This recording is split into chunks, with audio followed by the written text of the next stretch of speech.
Hey everyone, welcome back. Eve is with me today to talk about a very interesting aspect of following technique that you want to have under your belt.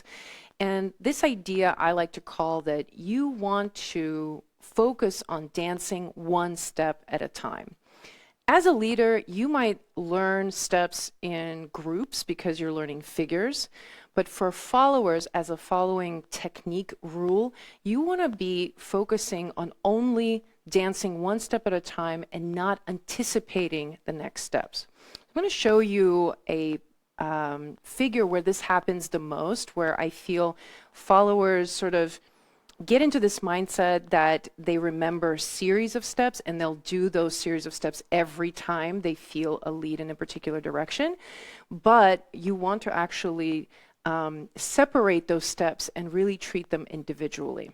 So, for example, when we're thinking about a figure like ocho cortado or the right turn, which requires you as a follower to go on the outside of leader's right side, and then from this step here, I have different options I could lead. I could lead ocho cortado, as I said. Or I could lead a pivot.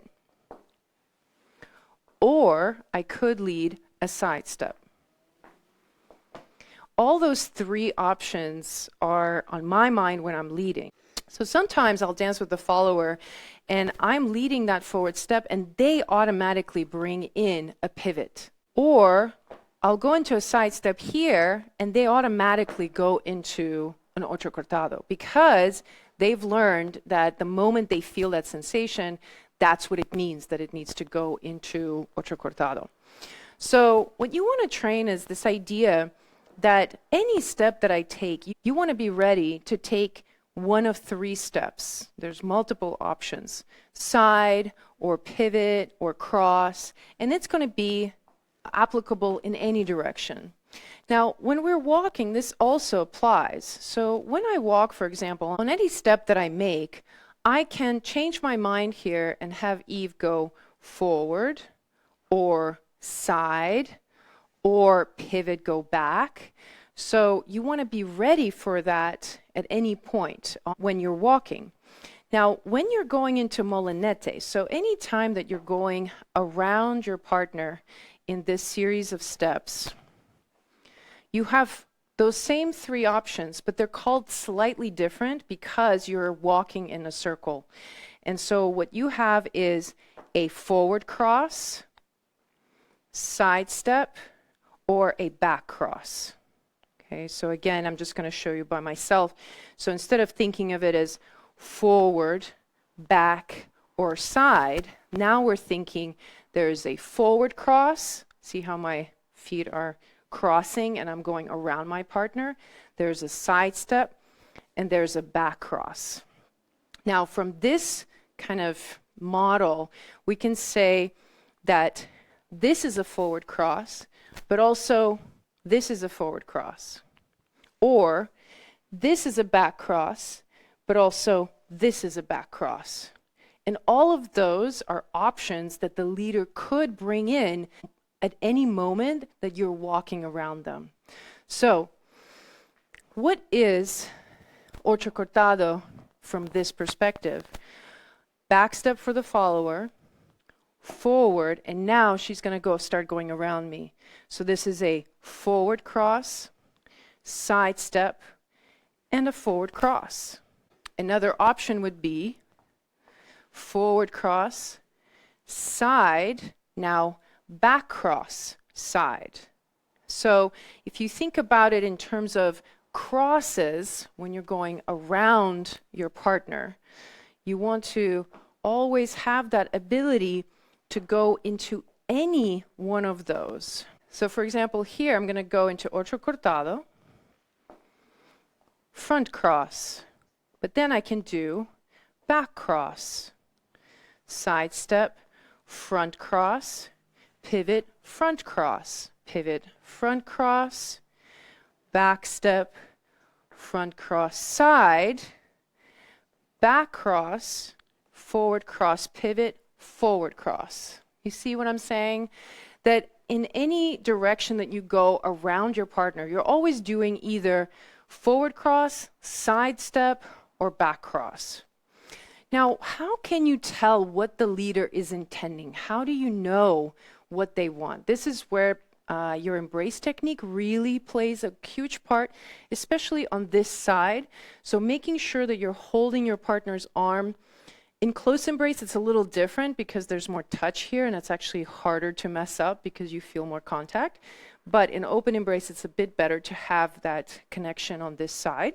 When you're stepping around your partner, let's say on this step here, you want to feel the shape of this arm. So let me show you from a little bit more so you can see my embrace.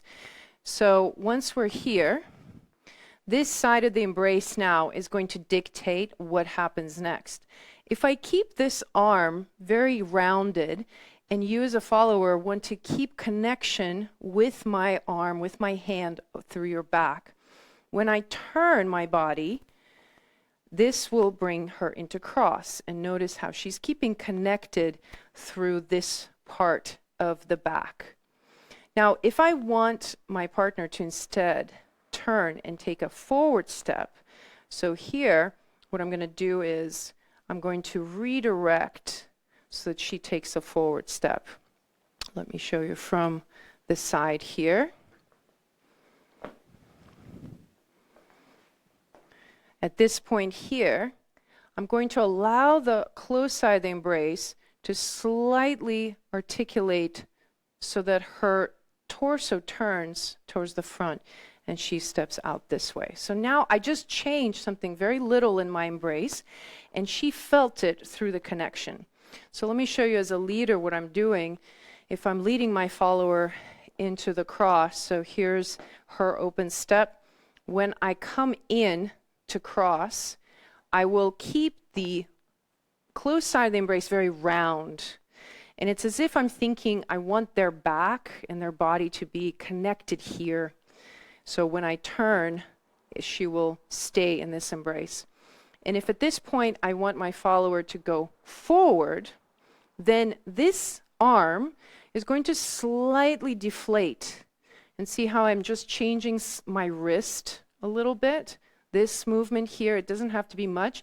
It will signal to the follower to turn the torso, to go forward instead of stay towards the partner. So, to put it all together, this is just one of these cases that I find is very common, that when you're preparing out of this step to come out, you want to feel as a follower very clearly, does the leader want you to cross, or does the leader want you to go forward? This idea applies then to every step. And whether I am leading a forward cross on this side, a side step, or a back cross here, everything that the follower does is going to be informed by what the embrace is doing, especially on the close side of the embrace.